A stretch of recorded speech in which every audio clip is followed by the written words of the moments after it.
Tidak mungkin ada istri lembut, manja, sayang, terus kita benci, kan gitu. Tapi kalau istri sudah mulai congkak, bicara nggak benar, kasar, kadang-kadang lucu, minta nafkah tapi seperti tagih utang. Ya. Jangan lupa besok tanggal 1.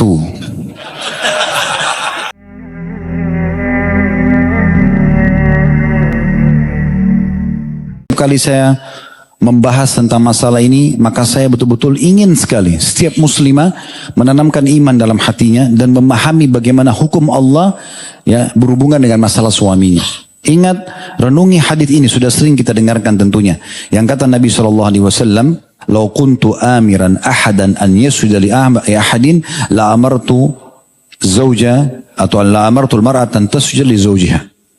Kalau seandainya boleh, kata Nabi SAW, saya perintahkan seseorang sujud kepada selain Allah, maka saya pasti akan suruh bukan anak kepada orang tuanya, tapi istri pada suaminya. Fahami poin penting di sini. Artinya seakan-akan Nabi bilang, kalau sujud diizinkan, maka saya akan perintahkan. Maknanya setelah Allah Subhanahu Wa Taala bagi istri adalah suami. Coba renungi saudariku muslimah tentang masalah poin ini ya. Bagaimana Allah Subhanahu Wa Taala mendudukkan suami itu setelah Allah Subhanahu Wa Taala. Kalau orang tua, karena kita anaknya, wajar dia berbuat baik, dia mengejar pahala juga. Tapi suami ini orang lain. Tidak kita kenal sebelumnya, kita tidak boleh menikah dengan mahram. Kalau ada hubungan kerabat, oke lah. Tapi bisa orang menikah sama orang umumnya gitu kan. Tiba-tiba setelah dia menikah sama kita, setelah kalimat akad saja, saya terima nikahnya fulana binti fulana, mulai hari itu wajib semuanya. Makanannya istri ini, minumannya, tempat tinggalnya, pakaiannya, keamanannya, pendidikannya, wajib dia tanggung. Jadi seakan-akan ayah perempuan ini bilang begini, saya nikahkan kamu sama anak perempuan saya fulana binti fulana dengan mas kawin ini, seakan-akan dia mengatakan, kau terima, ini anak dulu tinggal di rumah saya. Makannya, minumnya, tempat tinggalnya, pakaiannya, pelindungannya, pendidikan semua saya. Sekarang saya serahkan, kamu terima nggak? Laki-laki ini bilang, iya saya terima. Berarti siap tuh. Berarti mulai detik itu, laki-laki asing yang tidak dikenal sebelumnya, tiba-tiba jadi penanggung jawab. Makanya Allah Subhanahu Wa Taala posisikan suami itu sangat tinggi. Karena tiba-tiba semua kebutuhan perempuan ini dipenuhi. Kita kalau bukan pakai iman teman-teman sekalian, kalau laki-laki mau pakai akalnya, maka dia akan berpikir apa? Untuk apa saya kasih nafkah ke orang ini? Siapa orang yang saya tidak kenal? Ada orang subhanallah laki-laki yang sudah sangat baik, padahal kewajiban nafkahnya adalah per hari ya. Kita sebagai laki-laki punya kewajiban memberikan nafkah harian. Hari itu aja yang wajib. Kenapa? Karena kalau besok kita meninggal sudah gugur kan? Jadi kalau ada seorang suami memberikan awal bulan gaji untuk 1 bulan ke depan, itu luar biasa kebaikannya dia. Karena dia sudah memberikan yang belum masuk kewajibannya. Karena kalau dia kasih awal bulan untuk 1 bulan ke depan, kemudian pertengahan bulan dia meninggal, 2 minggu yang sisanya itu sudah bonus itu. Karena kan kewajiban memberikan nafkah setiap hari saja kan, di saat masih hidup. Maka ini sudah cukup untuk bisa dinilai kebaikan. Setiap masuk kamar mandi semua sudah siap, mau makan semuanya ada, ya kan? Segala macam sudah diperjuangkan. Maka ini sudah cukup untuk menjadi sebuah penilaian yang penting. Selain daripada Allah Subhanahu Wa Taala memang menjadikan kedudukan tinggi buat mereka. Makanya Aisyah radhiyallahu anha, tadi itu hadis riwayat Tirmidzi ya, dan dinyatakan hadis hasan sahih tentang masalah sujud kepada selain Allah Subhanahu Wa Taala kalau diizinkan. Makanya Aisyah radhiyallahu anha mengatakan dalam riwayat Imam Ahmad, wahai para wanita, kalau seandainya kalian mengetahui bagaimana besarnya kedudukan suami kalian di sisi Allah Subhanahu Wa Taala, kalian akan mengambil debu ya telapak kaki dan akan letakkan di pipi kalian. Sayang sekali kalau banyak muslimah yang mengikuti standar godaan syaitan. Apa itu standarnya? Begitu berumah tangga, dia lihat suaminya baik, yang muncul pertama bisikan syaitan adalah menguasai suaminya, kasar dengan suaminya, mengatur semua suaminya, terbalik. Padahal Allah Subhanahu Wa Taala menyuruh menjadikan suami sebagai pemimpin, kan gitu. Maka harus hati-hati dengan masalah seperti ini ya. Perhatikan bagi muslimah, karena ini Syekh Muhammad rahimahullah mengangkat pemungkiran kebaikan di sini ya. Antara istri, pemungkiran terhadap suaminya. Hadisnya tadi sudah jelas, kalaupun suami berbuat Wanita di neraka adalah mayoritas penduduk neraka adalah wanita karena mereka kufur. Kekufurannya apa? Bukan kufur kepada Allah. Mungkin mereka sholat, mungkin mereka puasa, tapi mereka memungkiri kebaikan suaminya. Cirinya wanita ahli neraka. Supaya tidak masuk ahli neraka, jangan jadi seperti ini. Kata Nabi SAW, kalau engkau berbuat baik padanya sepanjang masa, selama kamu hidup 10 tahun misalnya, 20 tahun berumah tangga, sudah banyak kebaikan. Makan, minum tiap hari, perlindungan dan segala macam, sudah dikasih. Kemudian dia kecewa satu kali, dia mengatakan saya tidak pernah lihat kebaikan darimu selamanya. Ya. Ini jangan dijadikan tolok ukur, karena pernah saya ketemu sama seorang ikhwah, lalu dia mengatakan, Rasulullah aja sudah bilang, bahwasanya memang istri akan seperti itu. Saya bilang keliru akhi, itu wanita ahli neraka. Kalau wanita ahli surga tidak akan buat seperti itu. Beda, jadi jangan dibalik pemahaman hadis ini seakan-akan tidak masalah wanita begitu kok, pungkiri kebaikan sudah biasa. Enggak, tanamkan sama mereka enggak boleh pungkiri, karena memungkiri kebaikan dosa besar, enggak boleh. Biasakan menjadi seorang istri yang patuh, yang baik sama suaminya. Saya yakin saya sama ikhwah di sini laki-laki sepakat. Kalau seandainya istri kita malah merendah dengan kita, malah penuh kasih sayang, malah penuh kelembutan, kira-kira antum benci atau antum sayang? Mana suara antum ini? Dengar itu akhwan. Tidak mungkin ada istri lembut, manja, sayang, terus kita benci, kan gitu. Tapi kalau istri sudah mulai congkak, bicara nggak benar, kasar, kadang-kadang lucu, minta nafkah tapi seperti tagih utang. Ya. Jangan lupa besok tanggal 1. Ini minta hasil keringat orang ini. Kan enak, sayang jangan lupa ya besok. Kan enak dengarnya, bacanya juga enak. Oh iya, semua dikasih. Tapi kalau ngancam ini lucu. Ya. Suami petal sedikit pulang sudah ngambek, marah, nggak mau layani. Subhanallah, ini pintu surganya. Gimana caranya? Nah, ini hati-hati, kata Nabi SAW. Allah tidak akan melihat seorang wanita yang suaminya murka padanya sampai suaminya ridho. Memang Allah SWT gantungkan begitu. Tentu dari satu sisi bukan berarti kita sebagai suami lalu kita menindas istri, tidak boleh, itu juga dosa. Tapi saya yakin hal jazaul ihsani illa al ihsan, tidak mungkin kebaikan dibalas kecuali dengan kebaikan, kan begitu. Kalau istri santun, ramah, baik pelayanannya, pasti kita juga akan membalas hal yang sama, kan? Kita akan selalu rindu ingin pulang ke rumah, ingin duduk bercengkrama sama dia karena memang dia selalu merindukan. Dibandingkan istri yang otoriter gitu kan. Semuanya serba mau diatur, serbanya tidak patuh, kasar, selalu membanding-bandingkan suaminya dengan suami temannya, ini tidak akan pernah ketemu. Saya berapa kali hadapi kasus rumah tangga begitu ada yang konsultasi, saya mengatakan tidak bisa. Ibu suami istri datang, ibu nggak bisa menyamakan suami ibu sama suami temannya, nggak akan sama. Namanya beda, pekerjaannya beda. Gak mungkin sama. Kalau yang satu mungkin Allah bukain rezeki, dia bisa kasih segala macam istrinya, mungkin suami kita gak bisa, kan gitu. Harus betul-betul tahu bagaimana berterima kasih dalam masalah ini. Dalam sebuah hadis diriwayatkan oleh An-Nasai dalam As-Sunan Al-Kubra nomor 9086, kata Nabi SAW dari hadis Amr bin As radhiyallahu anhu, la yanzurullah ilal mar'ati la tashkuru li zawjiha wa hiya la tastagni anhu. Allah tidak akan pernah melihat seorang istri yang tidak berterima kasih kepada kebaikan suaminya, padahal sebenarnya dia butuh dengan suaminya. Dia tahu dia butuh dengan suaminya, perlindungannya, biologisnya, tapi kasar dengan suaminya. Kadang-kadang ada suami, Masya Allah, walaupun istrinya, naudzubillah, sampai selingkuh pun dia masih bisa mempertahankan rumah tangga. Dan ini pengorbanan yang luar biasa gitu ya. Walaupun sebenarnya kalau laki-laki sudah seperti itu ya, sudah ikhtiar ke yang lain. Kalau dia masih mau punya laki-laki lain ya silahkan pergi, jangan saya gitu. Kan gitu. Ini juga saya berbagi antara laki-laki sama laki-laki ini, punya harga diri. Jangan istrinya sudah kasar, sudah tidak melayani, selingkuh lagi, masih dipertahankan. Kenapa? Cinta. Ngomong kosong adalah. Cinta dari mana? Kalau istri kita mengabdi, ya, baik sama kita, santun, berkorban 1000 kali lebih baik daripada dia. Itu iya. Tapi kalau kita sudah berkorban segala macam, dia tidak mau berterima kasih, silahkan, pintu rumah terbuka, keluar, cari laki-laki yang lain. Antum cari wanita lain, masih banyak. Dengar nggak ini? Kalau enggak suruh sunat lagi. Semua kadang-kadang ada ikhwah datang, istri saya begini Ustaz, saya harus buat apa? Lemas benar. Nanti kalau nikah datang begitu saya suruh berdiri olahraga dulu depan saya gitu. Ya?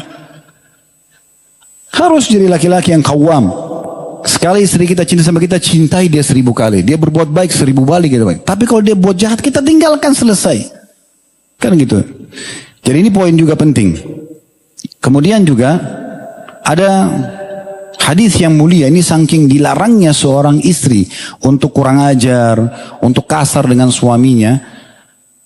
Kata Nabi SAW dalam hadis riwayat Tirmidzi dari hadis Mu'adz bin Jabal radhiyallahu anhu, la tu'zil mar'atu zawjaha fid dunya. Tidak ada seorang istri yang menyakiti suaminya di dunia, illa qalat zaujatuhu minal hurin 'ain, kecuali istrinya si laki-laki itu kalau dia beriman dari bidadari di surga. Sekarang antum sudah yakin ada surga enggak? Yakin? Surga sudah ada ya, sebelum kita diciptakan. Sebelum penciptaan manusia, surga diciptain dulu. Jadi surga sudah ada. Bidadari sudah ada, semua ada, sudah ada semuanya. Kata Nabi SAW, tidak ada orang yang memohon surga dalam satu hari 3 kali sampai 7 kali. Dalam riwayat lain, kecuali surga akan menjawab, ya Allah, hambamu minta masuk ke dalamku, masukkanlah dia. Surga sudah ada, menjawab kita. Beberapa sahabat kata Nabi SAW dirindukan oleh surga seperti Bilal, Salman, itu dirindukan oleh surga. Waktu meninggal mati syahid beberapa syuhada di Uhud, kata Nabi SAW, aku diperlihatkan Hamzah bertelekan di depan-depannya di surga. Aku diperlihatkan Ja'far bin Abi Talib meninggal di perang Mu'tah. Kedua tangannya yang terpotong digantikan oleh sayap oleh Allah dan sekarang terbang di surga bersama dengan para malaikat. Itu berita langsung live dari Nabi SAW. Kan gitu. Nah di sini teman-teman sekalian, bidadari sudah ada. Antum ini tinggal tunggu malaikat maut mencabut nyawa, terbuka semua hijabnya nih. Jadi lihat malaikat, lihat surga, lihat semua yang dijanjikan, istana, dayang-dayang. Sabar dikit aja dalam masalah dunia ini. Apa kata Nabi SAW? Tidak ada seorang istri pun menyakiti suaminya di dunia. Melainkan istrinya si laki-laki dari bidadari di surga akan berkata, la tu'zihi, jangan pernah kau sakiti dia. Ini bidadari belum kita menikah sama dia, tapi sudah jadi istri sah. Ada di surga saja gitu kan. Maka bidadari itu mengatakan, jangan kau sakiti dia. Qatalakillah, semoga Allah membinasakanmu. Bidadari itu mendoakan istri yang durhaka dengan keburukan. Yang berdoa bidadari. Ya. Fa innama huwa indaki dakhilun, sesungguhnya dia hanya sementara di tempatmu. Yushiku an yufarikaki ilaina, sebentar lagi dia akan berpisah denganmu dan akan menuju kepada kami. Jadi ini sebuah hadis yang mestinya direnungi baik-baik oleh setiap muslimah tentang bagaimana membalas kebaikan suaminya. Begitu juga hadis Nabi SAW yang sangat luar biasa. Ini semua ada ancaman-ancaman ya. Kalau muamalahnya buruk, tidak tahu berterima kasih, maka ini berbahaya sekali. Hadis yang sahih diriwayatkan oleh Bukhari Muslim dari hadis Abu Hurairah radhiyallahu anhu, إذا دعا الرجل امرأته إلى فراشه فأبت فبات غضبان عليها لعنتها الملائكة حتى تصبح. Jika seorang suami memanggil istrinya ke tempat tidurnya, suruh tidur kah, biologis kah, layani kah, tapi si istri nggak mau, lalu suami bermalam dalam kondisi marah kepadanya, marah pada istrinya, maka malaikat akan melaknat istri tersebut sampai pagi, didoakan keburukan sampai pagi. Ini bahaya benar. Ya. Kemudian juga sebaliknya, kalau istri itu patuh ya, berbuat baik dengan suaminya. Perhatikan hadis Nabi SAW yang mulia. Dan hadis ini diriwayatkan Ibnu Hibban nomor 4163 dari hadis Abu Hurairah radhiyallahu anhu. Kata Nabi SAW, "Idza shallatil mar'atu khamsaha." Kalau seandainya seorang istri atau wanita salat 5 waktu, enggak disebutin salat sunnahnya. Subuh, duhur, asar, maghrib, isya, masing-masing 2 sampai 5 menit. Itu saja. Kemudian wasamat syahraha, dia puasa Ramadannya penuh. Wahassanat farjaha, kemudian juga dia menjaga ya kemaluannya, tidak selingkuh, tidak berzina. Wa ata'at ba'laha, dan dia patuhi suaminya selama bukan maksiat. Dakhalat min ayyi abwabil jannati sya'at, dia pasti akan bisa masuk dari pintu manapun surga yang dia inginkan. Resepnya luar biasa, tiket VIP ini ya untuk masuk ke dalam surga. Tentu kalau ada yang bertanya misalnya, akhwat bilang nanti Ustaz tidak adil bahasnya masalah istri saja. Karena memang Allah menjadikan suami sebagai pengganti orang tua. Kalau misalnya ayahnya seorang akhwat mengatakan, nak, antar ayah atau temani ayah ke sini atau datang temui ayah, suaminya mengatakan jangan dulu, tidak boleh dia ikuti ayahnya. Jadi nomor 2, makanya di situ dijadikan sebagai sebuah bahasan. Tapi apakah ada dosa suami pada istrinya? Ya, ada. Seperti kalau suami bengkalikan kewajibannya, nafkah misalnya. Antum nggak peduli istri mau makan minum dari mana, nggak peduli dengan pakaiannya, nggak peduli dengan tempat tinggalnya, semampu kita. Maka kata Nabi SAW, kafa bil mari ithman ayudayya' ma yaqutu. Cukup dosa yang sangat berat dipikul oleh seseorang yang telah membengkalikan nafkahnya. Kan begitu, tidak boleh memang. Kita harus perhatian, harus memberikan apapun yang kita mampu, itu semua bagian daripada hal yang diperintahkan tentunya. Ya, itu ada bahasan sendiri. Tapi tidak sebesar dosanya seorang istri yang memungkiri kebaikan suaminya. Ya, kalau seandainya ada perempuan hanya sibuk dengan suaminya saja, sampai suaminya itu meninggal, sampai dia meninggal dan suaminya ridho, merasa kehilangan, maka sudah cukup baginya surga. Kata Nabi SAW, istri manapun yang suaminya, yang dia pada saat meninggal suaminya ridho, merasa kehilangan, kecuali dia masuk surga. Jadi itu sebuah poin yang luar biasa. Terakhir, poin ketiga adalah membalas kebaikan orang lain secara umum ya. Misalnya teman kita mentraktir, atasan kita sudah memberikan kita kesempatan kerja sekian lama, pemimpin kita, pemimpin negara sudah memberikan jasa-jasa yang baik. Ingat, kenang kebaikannya, jangan ingat keburukannya. Kita ini selalu terbiasa keburukan orang. 5 tahun orang memimpin di satu wilayah, yang diingat kesalahannya yang 1 atau 2 itu. Yang orang sudah berbuat baik, jasa begitu banyak, luar biasa gitu. Saya terus terang melihat kalau ada orang yang mencaci maki pemimpin satu wilayah itu terlalu berani dia itu. Betul-betul terlalu berani gitu. Coba teman-teman bayangkan. Di sini kalau yang sudah berumah tangga, anggap antum punya 1 orang istri, punya 2 orang anak. Bukankah itu sudah cukup menyita waktu kita? Hah? Kerja buat kasih makan mereka, tempat tinggal, segala macam. Bagaimana kalau anaknya 5? Bagaimana kalau anaknya 10? Bagaimana kalau dia punya poligami, punya 4 orang istri? Kan menyita banyak waktu kan, bekerja untuk mereka. Itu baru lingkup itu saja sudah sibuk luar biasa. Bagaimana kalau orang menjadi RT, orang menjadi RW? Saya pernah duduk sama 1 orang RW di Kota Makassar. Saya tanya, Pak, berapa keluarga dibawa kan tanggung jawab Bapak? 3.000 kakak Pak. 1 RW, 3.000 kakak. Saya bilang iya, 3.000 kakak. Itu dia harus tiap hari pikirin bagaimana. Ada cekcok di sini, ada masalah di sini. Dia pecahkan tiap hari. Itu 3.000. Bagaimana dengan wali kota atau bupati? Bagaimana dengan gubernur? Bagaimana dengan presiden, raja?